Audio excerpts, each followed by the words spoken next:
Today we're talking about this, the Nikon ZF, an incredibly beautiful camera that is incredibly popular, and I think for good reason. So today we're going to talk about 5 reasons why I absolutely love this camera, and yeah, let's just get right into it.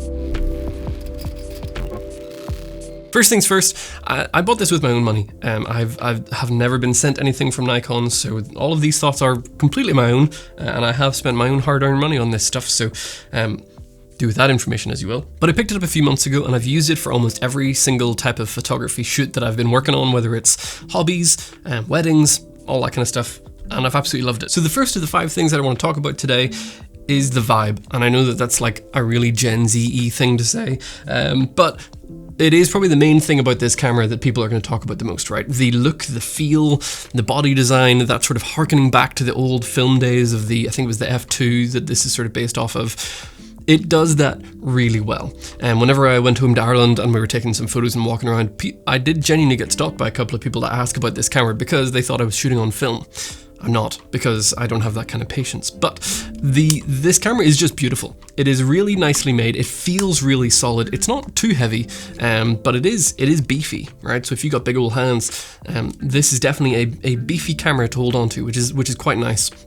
Obviously that does make it a little bit more difficult to transport, but again, just the look, the feel, like the sound of the shutter of this camera is just awesome. I made like a little short about like all the noises of these, the dials and the switches.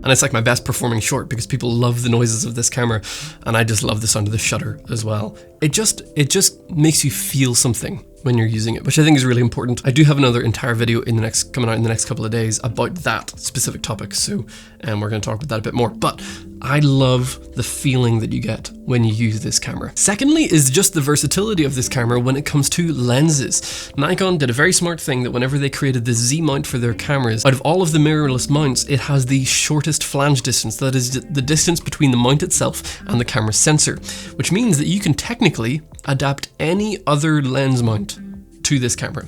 Currently, the only ones that you can really do are things like PL, M, EF, and Sony E. Now, I did manage to get my hands on an L to Z adapter, but it was kind of weird and it didn't really work, and you had to like bolt it onto your lens. So hopefully in the future we will get more adapters, because in theory you could take Fuji X, L mount and RF and adapt all of them onto the Nikon system, which means that you can basically take any lens that you want from any camera system and put it on this. Obviously that's not true just yet, but as somebody who has a decent amount of Sony E-mount glass, that is great because I don't have to reinvest in a whole bunch of lenses. So most of the shoots and most of the photos that you're going to see later and the video clips that you'll see later were all taken with Sony lenses. And I have an entire video about adapting Sony lenses onto this camera because it works great. I haven't had a single problem. So I'd highly recommend, if you have a whole bunch of Sony glass and you've been thinking about getting this camera, just throw an extra $200 on top of there and get the Megadap adapter. You're good to go. I love it. It's awesome. Now the third thing is very specific. On the back of the camera here, there's a little switch that you can switch between photo, video, and black and white mode. I love the black and white mode of this camera. Now this is restricted to JPEGs only, right? Which, complete side note, but the camera does have 2 SD cards in the battery compartment. It has micro SD and full-size SD. Some people hate that micro SD card slot, but I use that to store all of my JPEGs, right? You can get a terabyte for $70, and I just treat it like internal storage, which I think is genius. So I'm really happy with that. That's a side tangent. But all of my JPEGs go onto that micro SD card, and in the black and white mode, I love those black and white images that come just straight out of the camera. I think if that was buried in the camera menus and you had to go in and you had to change stuff in the camera to get that black and white mode, I wouldn't use it. But the fact that it's just a switch right here, right at your fingertips, makes me want to use it, right? So, and it's not over the top. It's not like, you know, you get 15 different options. It's just one, black and white. You can customize it in the menus, but it's just one little switch and it works really well. But also the photos that come out, I absolutely love. Like, this has made me want to do black and white photography, because it is a completely different style of photography. You're not really worried about color anymore. You're much more worried about contrast and composition. And whenever you take color out of the equation, that's one less thing to worry about, which, especially as somebody, this has been the year of photography for me. Usually I do video, but I'm really wanting to dive a lot more into photography. As someone who's practicing and trying to get better at photography, not having to worry about color means that I can hyperfixate on everything else, right? I can focus on my contrast, my exposure, my framing, it just looks so good. And I actually like the images so much that for the first time, I genuinely loved the images so much that I was like, I need to make some prints and do some stuff from some of the photos that I was able to get. So I did 3 prints of just stuff that I'm planning on putting up on my wall, just to keep myself motivated and put my work up there. Because again, as somebody who does video all the time, I can't put my work on the wall because it's a video unless I put it on a TV. So this has just been really fun. And again, like, this is the first time doing photography that I've wanted to do that. And it's all been down to the black and white mode of this camera. Next up, again, back to photography, is the viewfinder. The viewfinder on this camera is spectacular. I've seen a couple of people say that they don't like it all that much.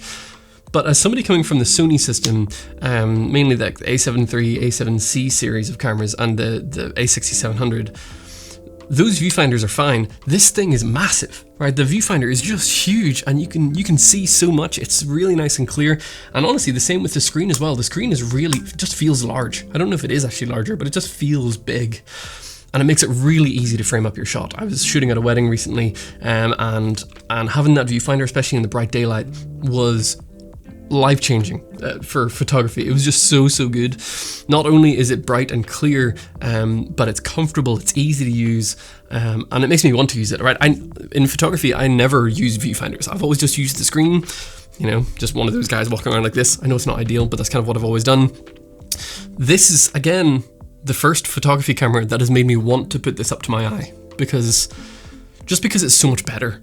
Right? To me, if a viewfinder isn't much better than a screen, there's no point in using it. But this one is just so good. So again, just makes taking photos a whole lot easier and a whole lot more enjoyable. So to me, that's a huge win. Lastly, and most importantly, is just the image. The image out of this camera is lovely. Every photo that you're seeing on the screen right now is all taken on this, and I'll put the lens at the bottom of the screen as well. But using this at a wedding recently, the photos that I got from it, I just think turned out so nice. Really, really clean, you know, good quality. It's only, I think it's like 24, 26 megapixel, which isn't massive, but it's more than enough. Again, I'm able to make prints that are quite large and they look pretty good. I just really do love the image that comes out of this.